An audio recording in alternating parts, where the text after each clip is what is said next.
Wakil Ketua Komisi 10 DPR Dede Yusuf angkat bicara mengenai pernyataan Menko PMK Muhadjir Effendi soal pinjol untuk membantu mahasiswa membayar kuliah.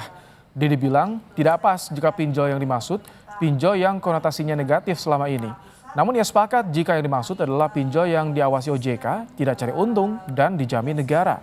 Menurut Dede bisa saja pengelolaannya oleh Himpunan Bank Negara. Begini, kalau konotasi pinjol adalah yang sering kita dengar, menurut saya mungkin tidak pas.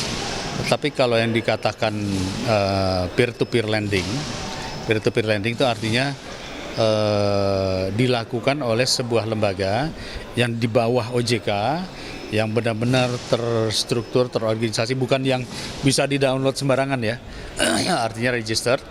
Mekanismenya seperti apa? Pasti tidak boleh ada biaya bunga, tidak boleh ada jaminan dan sebagainya. Dan itu harusnya dilakukan oleh negara.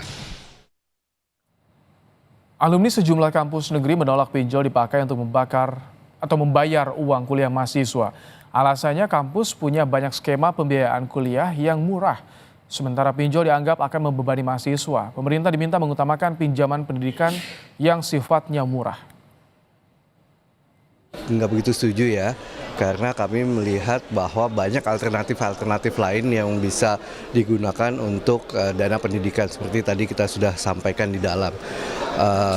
Bahkan sebetulnya kita juga berpikir bahwa kalaupun mau pinjaman, ya mungkin pinjaman pendidikan yang sifatnya murah. Tidak setuju karena skema di kampus sebetulnya banyak ya. Pinjol itu akan lebih menyusahkan secara jangka panjang gitu. Jadi menurut saya di IPB itu solusinya banyak sebetulnya. Jadi tidak harus menggunakan pinjol. Mahasiswa itu harus diperlakukan sebagai klien ya. Dia harus dilindungi hak-haknya. Jadi kalau kita dorong mereka menggunakan pinjol, udah pasti saya nggak setuju. Itu karena memang pinjol itu selain akan memindahkan masalah ke masa depan, dia juga akan membebani si mahasiswa itu.